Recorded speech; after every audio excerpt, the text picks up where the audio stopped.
Press play. 2. We're on. We're on episode 11.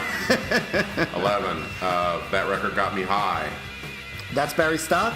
That's Rob Elba. Yes, and we're doing it solo again. We had the last 2 weeks. We had some guests. We did. Good guests. We did. Went They really both good. worked out well. We didn't have to. We might have to scrap an episode eventually if you get a guest that's. Yeah, but they both came with their A games. They came prepped. Yeah, absolutely, they did. Prepared. They had stuff to talk about. So it That's was right. good. Woody and Brian were both excellent guests. So, and if you got a record that you love and you think you could talk about it and keep up with our shenanigans, Our banter. and you feel like either driving to Hollywood or Western Florida, we will certainly consider it. So hit us up. Hit us up. They could reach us at trgmh33@gmail.com. That's it. Or on Facebook at That Record Got Me High podcast page. You'll see it. There you go.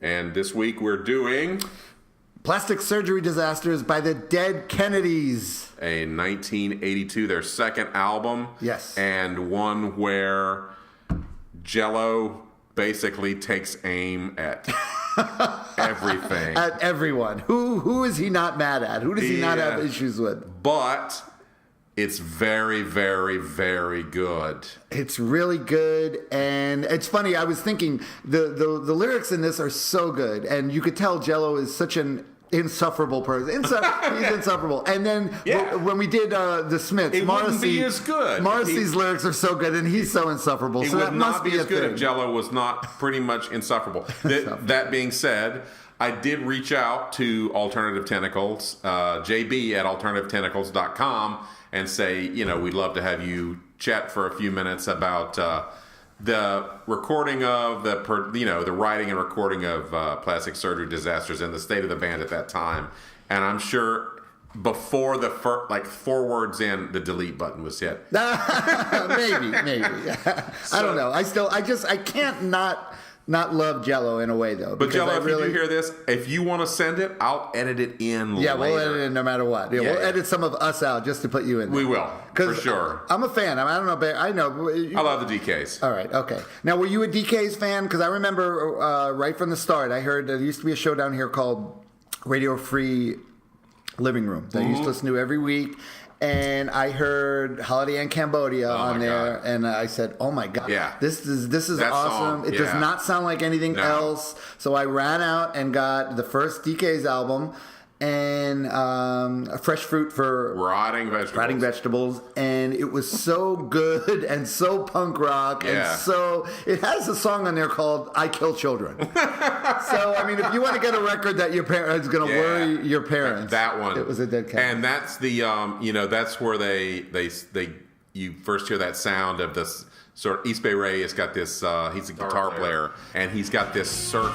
He's got a punk sound, but then he also plays these spy surf. Yeah, he plays a lot of single notes. He's got that echo on it, so it's not all heavy power chords at all. It's like some of it's like they cleaner. Can really play. All of so them I went through today, and I listened to some contemporaries of theirs from the California punk scene, and it's from the punk standpoint, they are absolutely top notch. Titans. They were the titans of punk rock. They really were. And their live shows were and you actually saw them live, and I never did get to see them live. So I did. And when they're after the first album, they had an EP before this one. They had an EP called In God We Trust, Inc. Yeah. And they were touring for that, and they played in Tampa, Florida, at a place called the Cuban Club. The Cuban Club. Which was an actual Cuban, it wasn't like a bar or anything. No. It was, but everyone from South Florida went there, congregated there. For all the show. Orlando people went for some. I didn't go because it was in Tampa, and Tampa had there was a heavy skinhead Nazi contingent in Tampa. Oh, and they were there. Yeah. It was a scare. It was dangerous. It was awesome, but it felt like Apocalypse Now or something. It was like outside, and as it was getting darker, the bands were playing, and the mood was getting darker, and people were just revved up. Right. And Well, they would do this thing where, and I think we talked about this, was they would have 19 bad hardcore bands, and then the bands you wanted to see. Right. I had the same experience with the Butthole Surfers in Clearwater, and which ended after 3 songs because the Nazis, skinheads, were throwing beer bottles at the stage. And I think, and basically, if you read about the Dead Kennedys, that's basically why they disbanded in they formed in 1978 in San Francisco, but by 1986 they disbanded, and one of the big reasons Jello just didn't want to do it anymore is because he was sick of the Nazi, every night you got to deal with these Nazis that show up and are just intent on ruining. Yeah, and it's and that's the one thing about the Dead Kennedys that I feel like a lot of people will just dismiss them outright because of their name, obviously, right, and because of they played this wild punk rock, but they're really if you just take a little time to actually dig in and listen to it, and especially this album that we're going to dig into now, Plastic Surgery Disasters. There's so much great stuff going on, and if you're just a fan of like rock and roll, and it's just fast. It's just faster. It's fast, but it's played very tight. And it's very clever, and the arrangements are clever. It's really great. So I think people that like already, obviously someone that's not into heavy music at all would not be into it. But if someone, if you like other, fast, loud type bands, if you're a fan of Metallica or something, you would love this too. You would, because this is just that fast and just that tight, and they. Jello's lyrics are... This is the longest set of lyrics that I've had to deal with because I print out the lyrics every week. He prints them out. So there's a lot going on. I've got 4 pages full, and I had to reduce the font size and the leading to get it all in here. So Jello does not spare the horses when it comes to lyrical content. He does not. But and also, did you notice a lot of what this album came out in 1982. A lot of what he's talking about and complaining about is still just like OK Computer when we did OK Computer. Yeah. It's like things haven't changed. Nothing's changed. Yeah, no, very little of this record would be does not make sense today. In fact, the topics he chose were, and some of the topics are kind of surprising. Some of the things he goes after. Well, that's the one thing I always admired about him, that he didn't only attack the right wing. I mean, one of their first big hits was California Uber Alice. Was about Governor Jerry Brown, which was my aura smiles and never frowns. He has just as much vitriol for the liberal elite and all that. He does. He'll bash them just as much. Yeah. So I definitely do admire that about him. He just he's just so funny about how he just get under his skin, man. Well, that's that. If you don't mind, how Morrissey is basically what did I say about the Smiths record? Strange Ways could have been called Bitch, Bitch, Bitch. Right.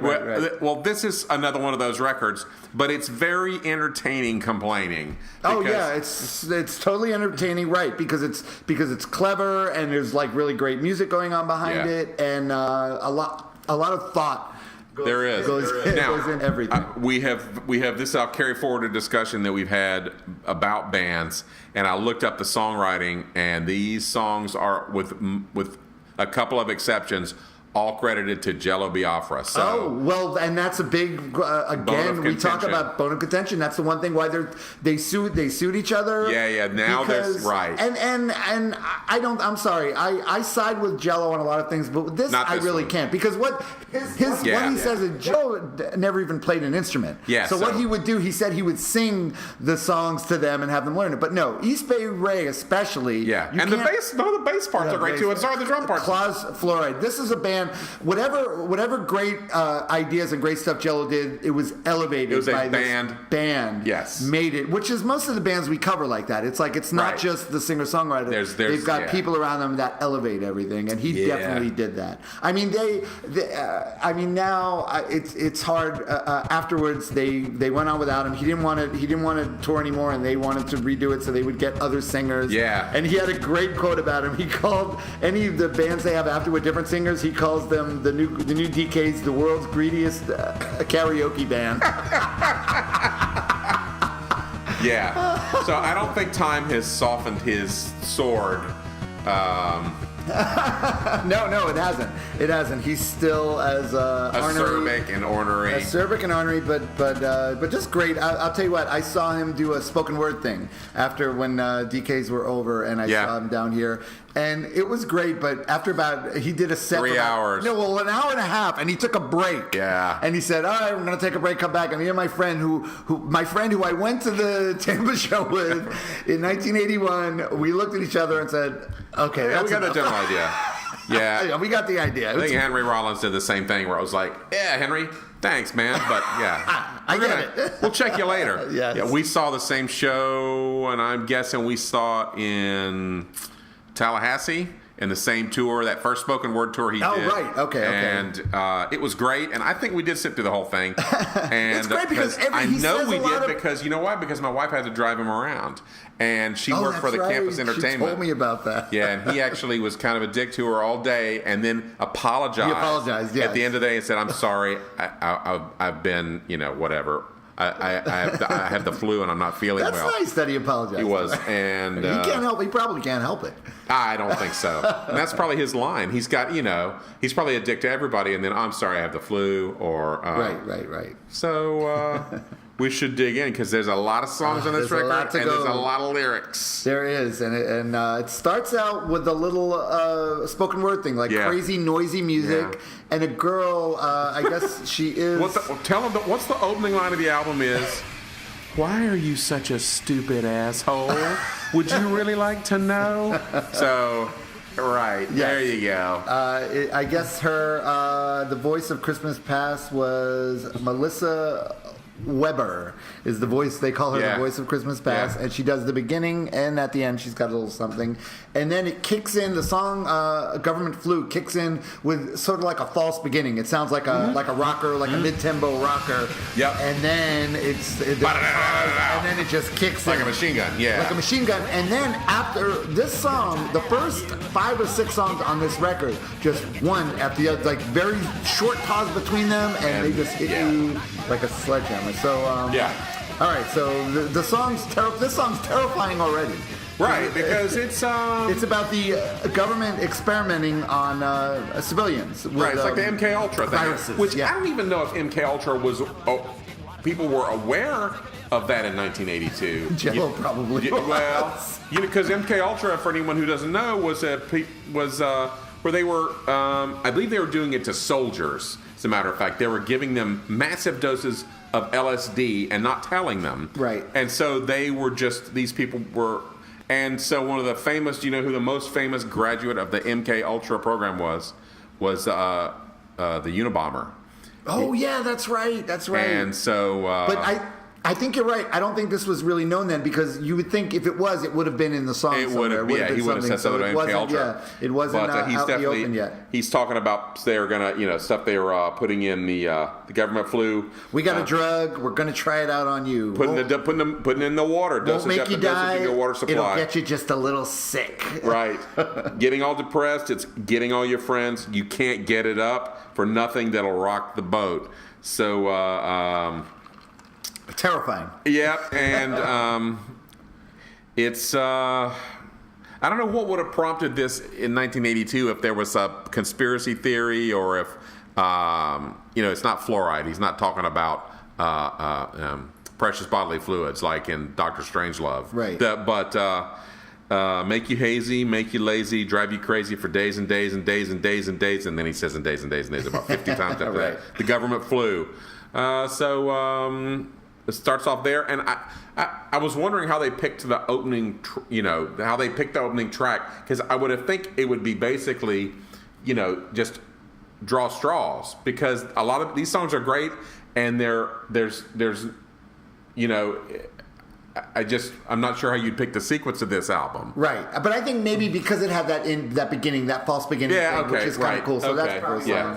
And then we go into the second song, which is Terminal Preppy. Yeah. Which now he's mad. He's attacking. He's skewering. He's not attacking. He's skewering the classic college bro. Oh, yeah. Frat guy. Who just wants to go to college to drink and have sex while majoring in business. Right. Belushi's my hero. I lampoon and I ape him.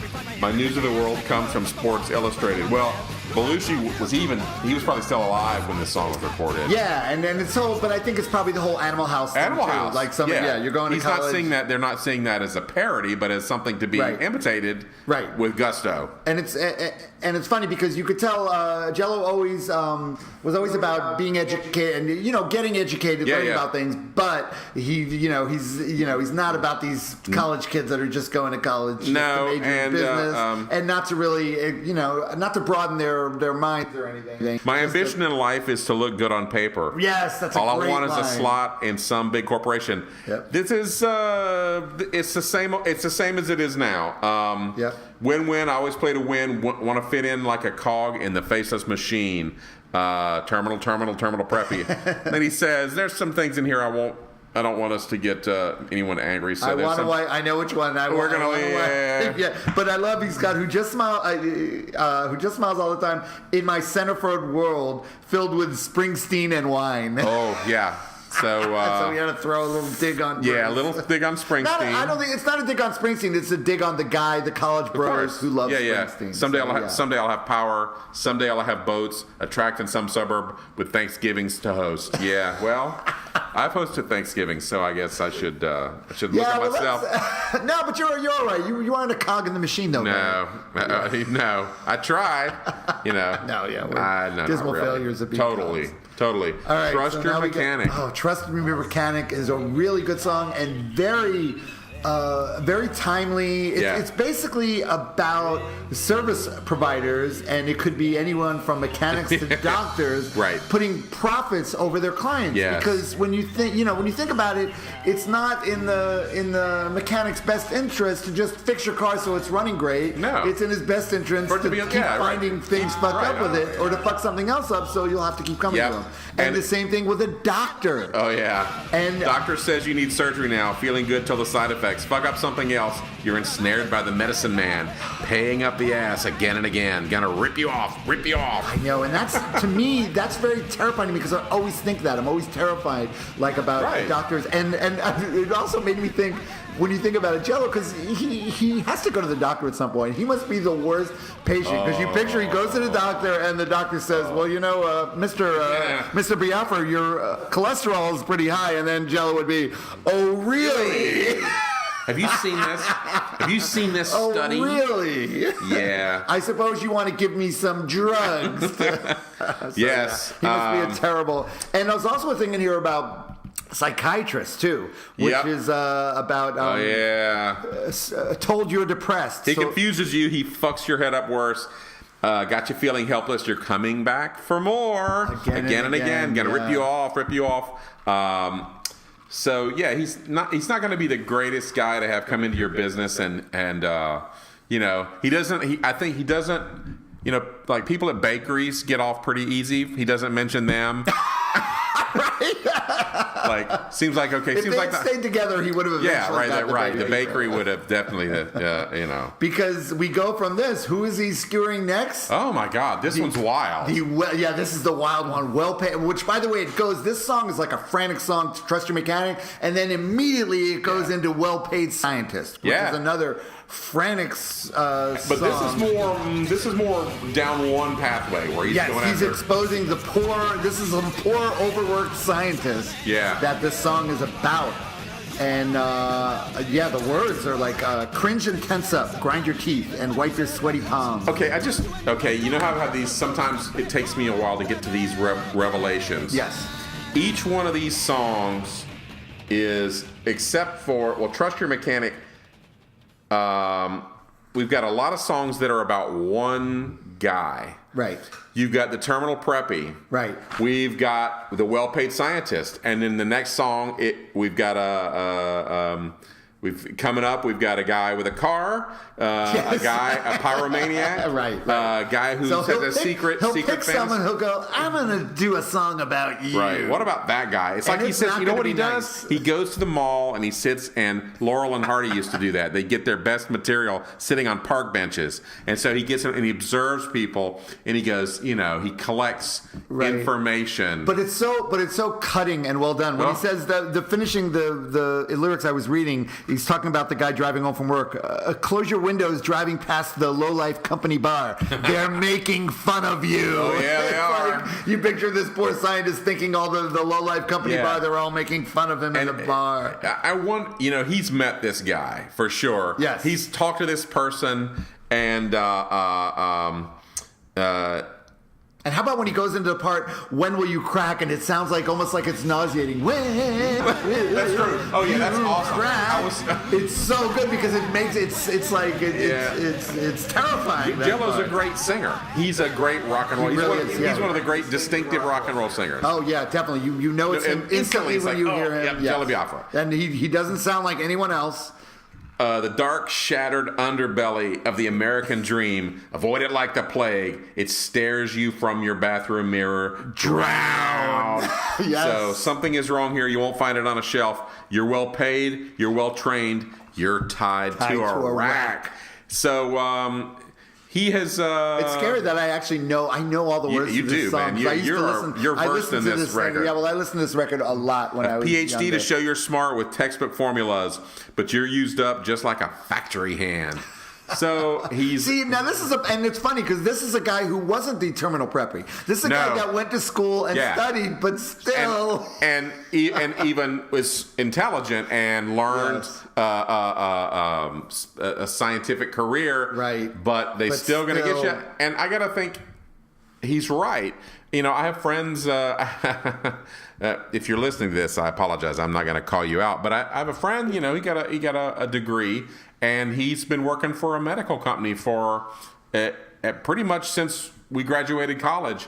And I think he gets treated like just a schlub. Yeah. Even though he's a schlub with a scientific. I know, and it's amazing. They probably get treated like that's what the song is showing. Like just like the guy that works in the factory. It's no different. Yeah, it's a factory. It's like a factory. You're not going to get your brain. Now, I do know someone, however, once you scale there are certain people. I do know someone who lives in Hollywood who also, I'm not going to call this person out. Once you cross a certain threshold, let me get Barry one more drink. He'll start calling these people out. I don't want to hear. I like this guy a lot. Okay, I don't want to be an enemy, but he's very skilled, and he has a PhD, and so he does one thing very, very, very well. So he's a well-paid scientist. He is a well-paid scientist, and when they ran out of things for him to do, they gave him an office and said, just come to work, just sit there every day until we find something else for you to do. Nice. So he's one of those guys where they've seen the test scores, and they're like, they can't allow someone else to hire him is the problem. Right. Wow. So but most scientists are not in that. Me and Barry consider ourselves relatively intelligent people, but we're not smart like that. No. Not even close. We talk about that guy in we say hushed tones. Yeah. There was a Christmas party, stupid Christmas party discussion, and he was there, and another couple of guys were there, and I was there. And one of the other guys says, "Well, I think I'm the smartest person in the room." and I just looked at him and I said, "No, you're not. It's him. It's that guy. I can guarantee it's the smartest person in the room right there." Right. Buzz Bomb. All right, song number 5, Buzz Bomb. This is like fuck car culture. Yeah, Let's make fun of the guy with the car, which is still a thing. It's kind of to me. This is a little bit of a weak target, but I think it's more played for humor than anything else. This song has a little more humor in it, and it's just humorous. It's about the whole car culture thing, and it's like they've got a little thing in it about how he loves his car more than his girlfriend. Right. Yeah, I don't think that anything's changed since this. I cruise alone. I cruise real far. Right. I don't love you. I love my car. Right, and there are guys like this. There's a lot of guys we know, like that. I know guys like this that just love their cars. Queen wrote a song about this years ago. They did. I'm in love with my car. The drummer sang it, right? Yes, he did. Yes. Very good. Yes. Cross Nevada at 110, Highway 50, and there's nobody there. Sign says, next sign, 30 miles. I work all week. Each penny saved buys more escape from home. I'd rather cruise around all day than save up for a move. So everything goes in there. And I really love how Jello does his homework for these songs. He does. Now there was a movie in the 70s that and I'm assuming Jello saw it too, because how old is he? How much older is he? I didn't even look. He's a few years older than us. I would think so. Yeah. Yeah, maybe 4 or 5 years older than us. Right. So Death Race 2000. Oh yeah, right. Well, there's a Death Race 2000 line in this. Plow through rest area Sanolets. Splat goes the lonely salesman wanking in the men's room. Oh, that's from Death Race 2000. Well, Death Race 2000, there was always a target. You get a certain number of points for who you would run over. It was about a car competition where it was a murderous car competition. I did not get that. Zip through Eli, where Pat Nixon was born. The cops around here sure looking bored. Flashing sirens, state patrol. But car culture is still with us. Yes, it is. And really good. The lyrics are so good, and that's why it's sometimes when I see, like, if you watch live videos of the DKs, there's a certain people that all they want to do is get on stage and jump off the stage. Yeah. Get on. That's the only reason they went. And Jello's like directing traffic. Here you go. Okay. But it's a shame that these people don't know like how great some of these words are and how clever these lyrics are put together. I mean, I'm going to probably get some hate mail from this. Good. Let's get some hate mail. I despise slam dancing. I absolutely despise the pit. And I think when you look at Jello's face when all this is going on, I think he does. He's rolling his eyes. Yeah, exactly. He's rolling his eyes, and it's just like, because it's more bro culture. It's more, and you can punk bro culture. Play it any way you want. Right. But it's in the metal thing. It's been in the metal thing for decades as well, where they have the pit. Right. But it's just it's ruined a lot of shows for me, and and well, he wrote a song about it. Nazi punks fuck off is basically that's it. Yeah, that's it, man. His message, not on this record, it's on the EP before. And the next one, I love this song. Oh, I love Forest Fire. I know it's a great song because it has another false beginning with the hippie girl. You know what singing. I'm going to say? This is their concept album. The reason I'm going to call this their concept album is a lot of these songs did not translate into like their live show. You know how bands will do a record and it's an incredible record, but it seems like that record kind of has a life of its own. Right. This record seems to be like that. I agree, definitely. It is a concept. And this is one of those songs where he's saying something in it that a lot there are those fires in California. He's in California where forest fires are actually. It's ironic that the houses getting burned down are all these mansions, these $1 million mansions are the ones getting, and he's saying that, that what everyone's thinking, but he's saying it, and it's not like they're some of it's tongue in cheek, but basically he's saying it's pyros. Somebody. There's a forest no fire. Junk food, just earthly goods. I ate weird berries in the woods. Now I'm seeing colors. I'm getting higher. I think I'll start a forest fire. Right. And then whose houses are burning? The wealthy California homes. And he goes, some of us stay and watch, and we think of your insurance costs, and we laugh at your lives. But what about the cocaine stockpiled in the basement? Be a hero and save it. You know you're going to need it. Where's your brand new pretty wife? She might still be inside. Either save her or your cocaine from the fire. It's brutal. It's so brutal. It's kind of mean-spirited. Yeah. But it's satire. But it's definitely satire. Yeah. He's not setting any. No, he doesn't advocate setting fire down. Hell no. But it's satire. It is. And the guy. And he's talking about what everybody thinks. Yeah, exactly. That's what everyone thinks. And the guy, and of course, this guy that's got his cocaine, and it's like, should he save his wife or should he save his cocaine? And I will say, this is another song. Just spoiler, it was the coke. They saved the coke. The coke. Yeah.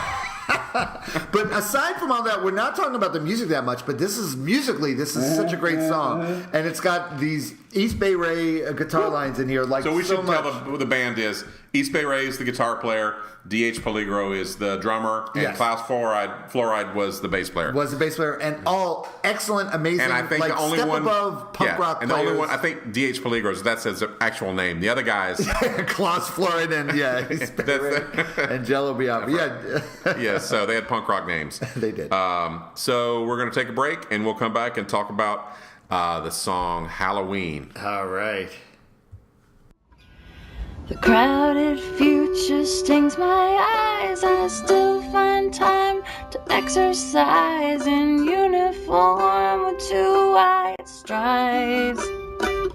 Unlock my section of the sand, it's fenced off to the water's edge. I clamp a gas mask on my head on my beach at night, bathe in my moonlight.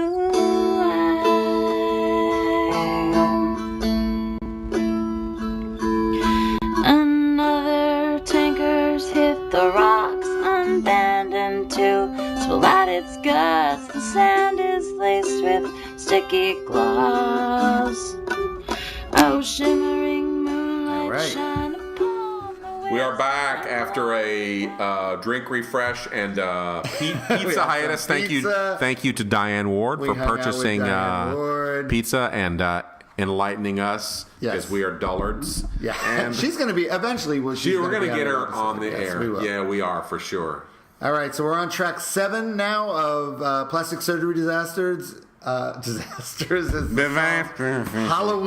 Halloween, which is one of my favorite tracks on the record. Yes, and it's mine too. Talks about a guy. I'm assuming it's a guy. He talks about men almost exclusively in his songs, doesn't he? Yeah, he does. It's the guy who is very straight-laced, but he spends a lot of energy all year thinking about Halloween. What he's going to dress up. What he's going to dress up as and be for the one day. He's going to be something that he doesn't ordinarily get to be. Right. And it's brutal, Jello. It's brutal. It really is a brutal song. It's a brutal song, but it's sort of like it's telling people, why not? He says in the song, why not every day? Yeah. Right. What are you so afraid of? What are you afraid of? So you run back and stuff yourselves in rigid business costumes only at night to score. Is your leather uniform exhumed?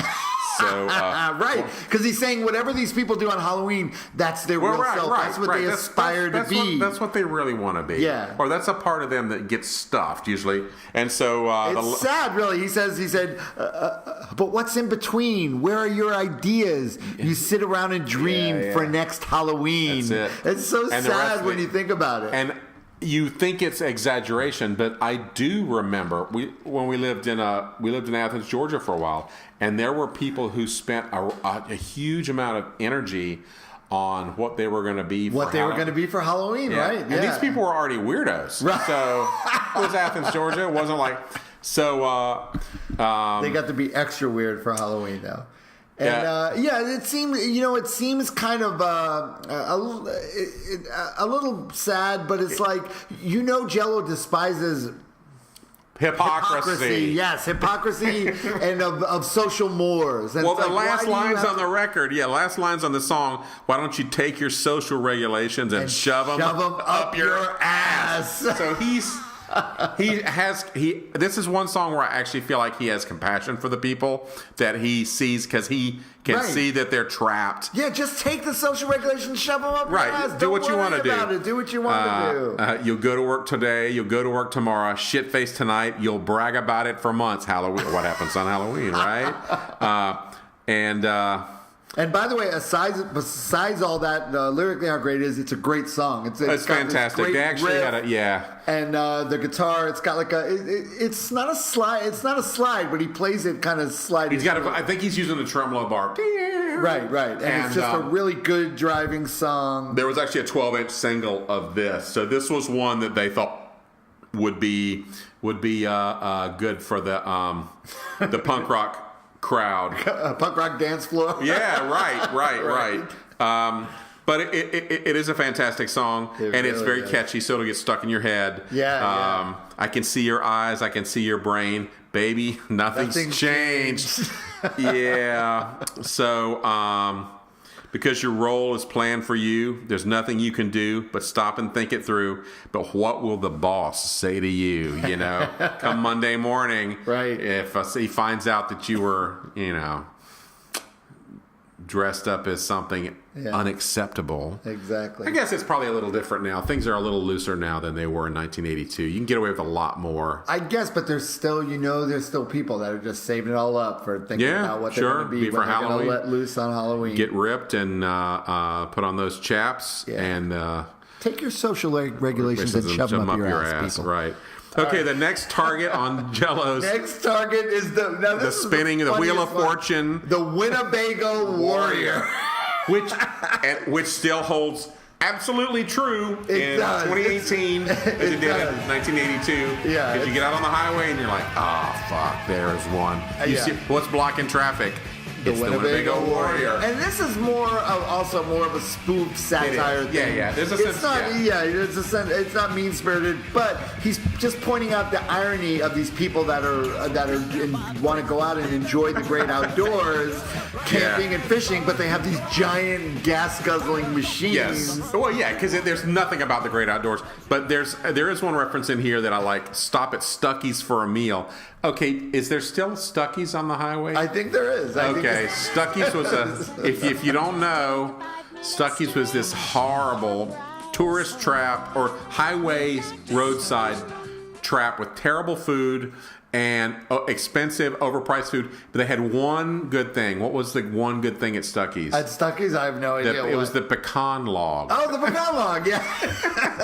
It was like pecans rolled around some candy. I could go for a pecan log right now. I would eat the fuck out of it. But they would have signs. They would have the signs on the highway like Stuckey's 25 miles. Right. And then like every mile there'd be a sign. So the kids are going, Daddy, can we go to Stuckey's? And you're beaten down by the end. Littered campgrounds, folding chairs, feed Doritos to the bears. Honey, quick, the Polaroid. It's kill some fish down by the creek, hang their picture by the sink, show your grandson who's the boss. It's funny. And it's funny. It's good.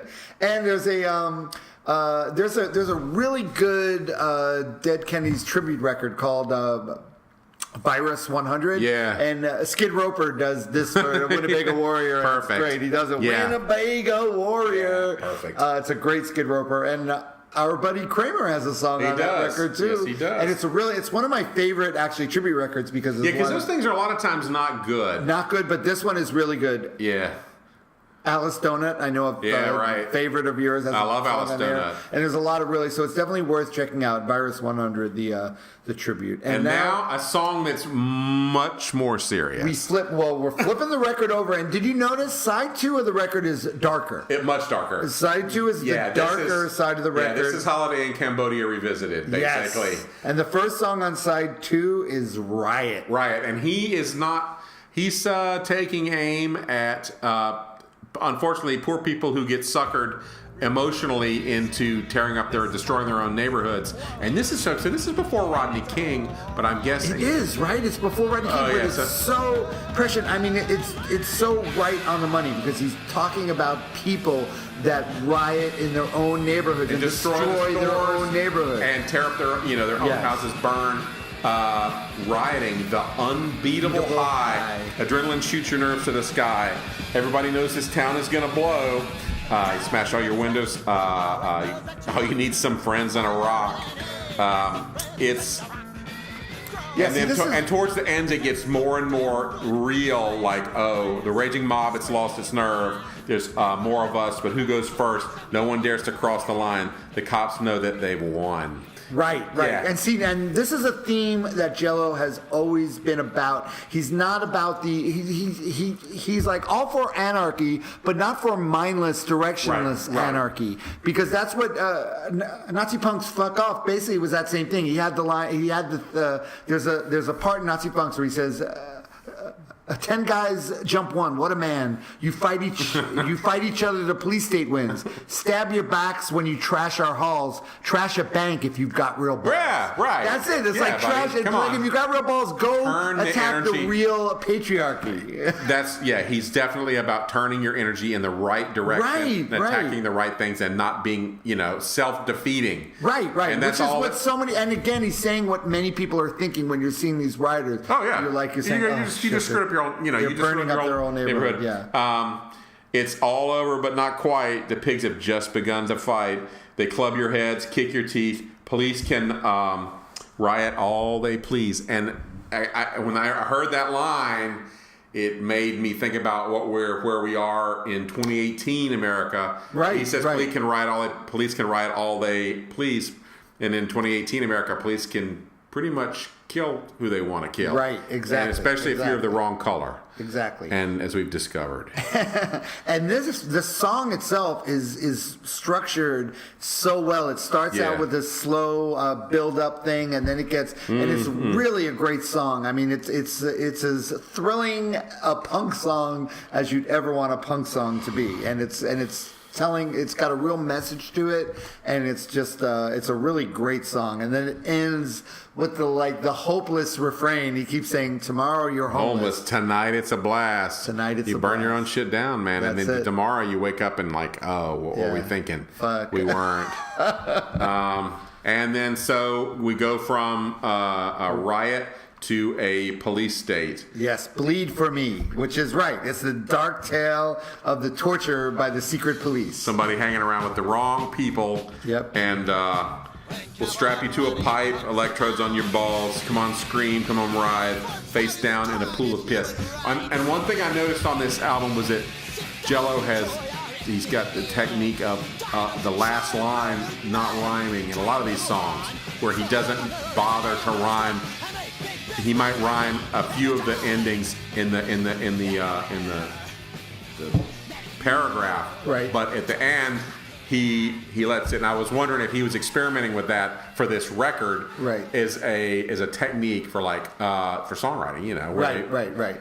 Because he is, I'll tell you what, he's a really good songwriter, and these are well-written songs. In the name of world peace, in the name of world profits, America pumps up our secret police. America wants fueled. To get it, it needs puppets. Right, and this song was sung in the time of Reagan. This is Ronald Reagan, right, but it's just as prescient nothing has today. changed.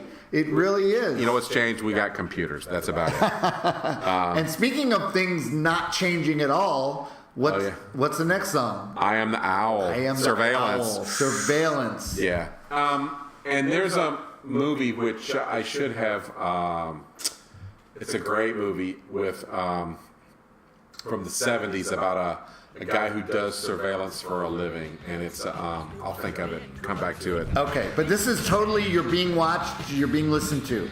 This is like Big Brother, CIA, NSA. But don't forget, this is like 1982. Well, they did the same stuff, but they didn't. It wasn't quite as. Everybody didn't have access to the. The but he says, I hear what you're drinking and cheating on your lonely wife. Right. I play tape recordings of you to my friends at night. Yeah, right. We've got you. We've got our girl in bed with you. You're on candid camera. We just unelected you. Well. Oh my God! Yes. Yeah. So that hasn't happened yet. Watergate hurt, but nothing really ever changed. A teeny bit quieter, but we still play our games. So this is the NSA, but I am the owl. I seek out the foul. Wipe them away. Keep America free for clean living folks like me. It's. Wish I could think of that song, or which of that movie.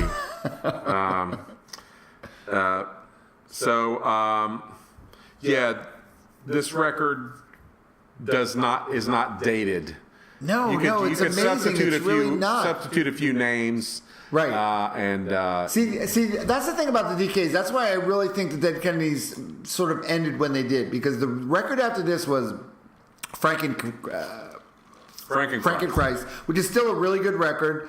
And then they did the one more. They did Bedtime for Democracy, which already they were getting kind of. Yeah. They had a song called MTV Get Off the Air. Yeah. And that does not date well. So he was kind of running out of targets and kind of repeating himself. So it was a good time to end the band because I feel like they sort of said whatever he had to say. And I mean, how many things can you rail? What would he be railing against now, you know? And they were getting tired of getting in the van, and it wasn't like they had a big tour budget. They weren't. MTV was not courting the dead Kennedys. No, they were huge fish in the small pond that is punk rock. Right? And they go on tour, and people go and see them. But how long do you? And then I guess Jello had the record label Alternative Tentacles. Alternative Tentacles, which they're still around, and they put out some great records. They put out local friends of ours, The Eat. They put out a great career retrospective of The Eat. Yep. Which is great, and that's on Alternative Tentacles, and it basically has everything they've ever done. Alternative Tentacles, yes. So it's good, and it's still going strong. Okay, so we got the 12th song is Dead End, and this is a song, it's a little different. It was written by East Bay Ray. This is credited just to East Bay Ray. Right. And that's why it's different, because it's more personal than political. It is way more personal. Yeah, this is a personal than political song. It's about a specific person as opposed to a kind of person. Right. Once I had a close friend. I knew him for quite a while. He seemed all right to me. We had this deal together. Took all my money and time, and then he went away, taking all that was mine. And it's incredible that he wrote this then, because later on he could have been saying this about Jello, because this is basically what he says about Jello. It's like Jello is stealing his song. Maybe the conscious subconscious was at work. It's crazy because it's like that's almost like, could he be talking about Jello? But it's so soon. It was so early for him to be thinking that way. And then he talks about a woman that does basically the same thing to him. Oh well, things crumble to an end. Hell, we all die in the end. Die in the end. It's a so dead bleak. end. This is a bleak song. It is a bleak, personal bleak song. It really is.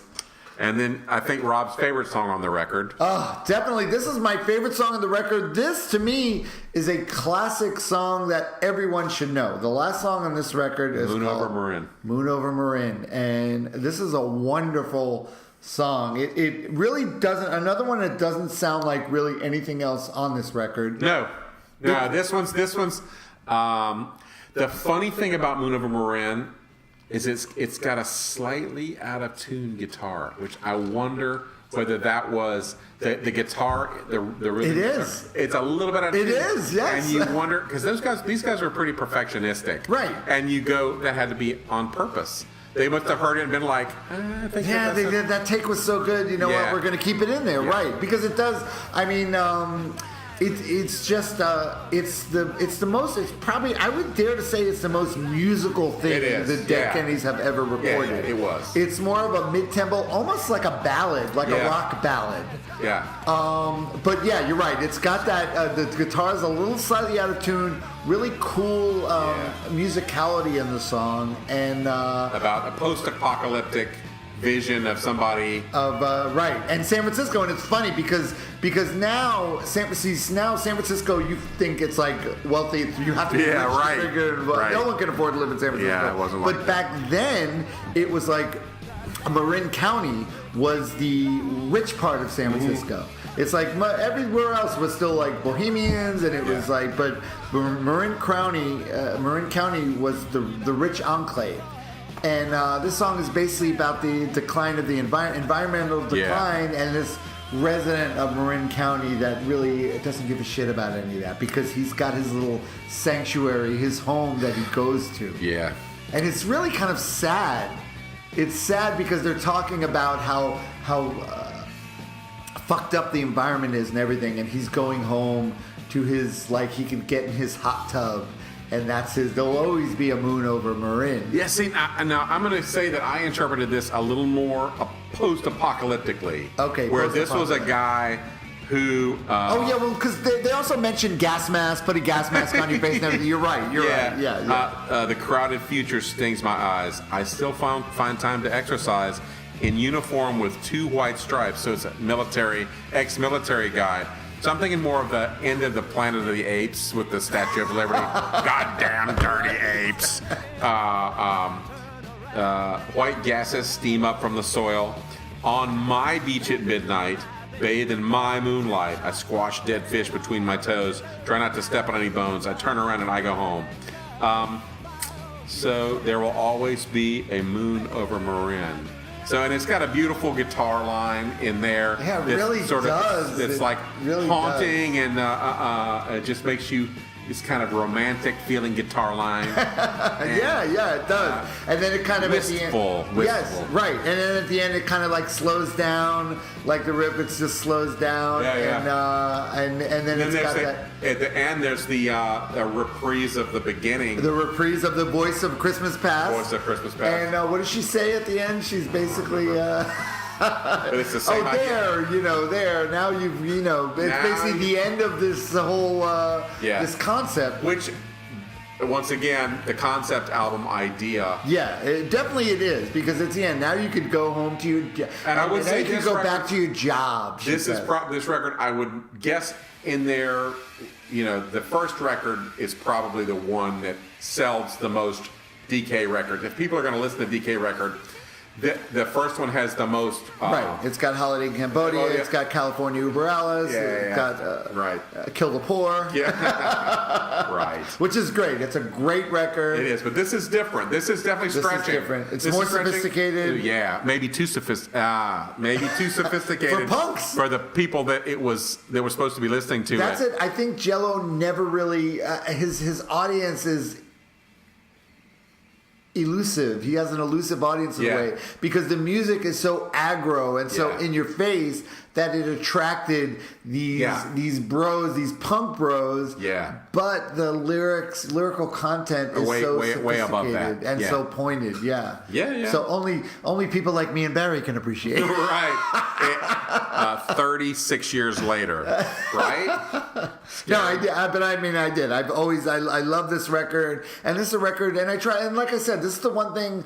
It makes me sad in a way that more people won't hear this record because they won't just get past the fact that this band's called the Dead Kennedys. Like it was a stigma. Their whole I lived. That's funny. I lived up in Boston for 5 years. Yeah. I never got to see them because they would rarely get booked in Boston, because Boston venues did not want to book a band called the Dead Kennedys. When I lived up there, I had to go down to Rhode Island. I remember I saw them at a club called Lupo's Heartbreak Hotel in Rhode Island to see the Dead Kennedys, and it was for Frankenchrist, I believe, the Frankenchrist tour. And this was it was a great show because their drummer D.H. Peligro didn't show up at first. There was a prerequisite, like 4 or 5 like punk bands playing before them, and then when they got on, Jello came out and said, he goes, "All right, our drummer didn't show up." Wow. He said, "We could give you your money back, or we could get some drummers here, get together, and we'll play with drummers." And that's what he did, and it was awesome. And they had drummers come up, and he'd call them up, and they'd say, "What do you want to do?" They'd play a song, and a lot of them were good, but if some of them weren't good, Jello would stop and he'd go, "Next."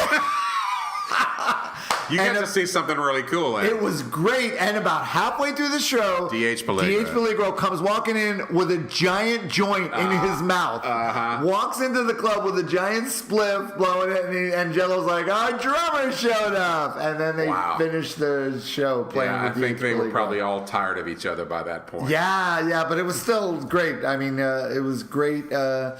It was a great experience, and the Dead Kennedys, there's no denying they are in the pantheon of punk rock bands. Absolutely. Yeah, they're in the top 5. I would say yes. They, in a certain sense, they're untouchable. Right, I would say. I agree, yeah. So next week. Yeah, what do we got next week, Next Barry? week, Jerry from Orlando, my friend from many, many years ago, who he and his girlfriend at the time put my wife and I up at their house when we moved to Orlando and let us live with them for a month or so. Nice. Jerry suggested a Camper Van Beethoven album, Our Beloved Revolutionary Sweetheart. Love it. I love it. And it's the fourth Camper Van Beethoven record, I believe. Oh, really? Okay. Their first on a major label. and it is even though it's a major label record, it came out in the 80s. It does not have a major label record from the 1980s sound. It's recorded it sounds natural. And it's got some. It's got the Eye of Fatima, song, Eye of right? Fatima, which is such a good song. The opening track is extremely catchy, and so catchy, in fact, that I'm sure that it'll be in my head for weeks. It was a college radio staple at the time, and it's a song that you hear and you can't get out of your head. And then the record they put out after our beloved Revolutionary Sweetheart was Key Lime Pie, which was the last Camper record for a long, long time, and that they actually had a hit with. A cover of Pictures of Mastic Man, that Status Quo song from '67. Right. And but Key Lime Pie is a great record too. But our beloved Revolutionary Sweetheart is really worth exploring. And David Lowery's lyrics and songwriting are very uniquely his. And you're also continuing we seem to have a theme of getting bands like their first record on a major label. Oh, sure. We've done of a theme. Because it is an interesting thing for a band when a band goes from an indie a different level to of a commitment. major. Yeah. Like what they get more happens to support, them. but then there's a lot more pressure. Yeah, not always necessarily their best record, but a very interesting record. It's a great record, and I look forward to exploring it in depth next week. All right, awesome. So this is That Record Got Me High. That is Barry Stock. That's Rob Elba. Thanks a lot for listening, guys. Hey, guys, by the way, you could go, you can go to like iTunes and just give us a little rating, give us a little review. Attaboy. Yeah. Or you could say anything you want on iTunes, and you can also like and comment on the SoundCloud page. Right. Where do that. Please do. We'd love to hear from you, and we'd love to hear from you at our email address, trgmh33@gmail.com. Send us suggestions, and if you want to come on the podcast and jabber for about an hour with an adult beverage and maybe some pizza, we would be glad to have you, as long as we like the record. Right. Take care. All right, guys. See you next week.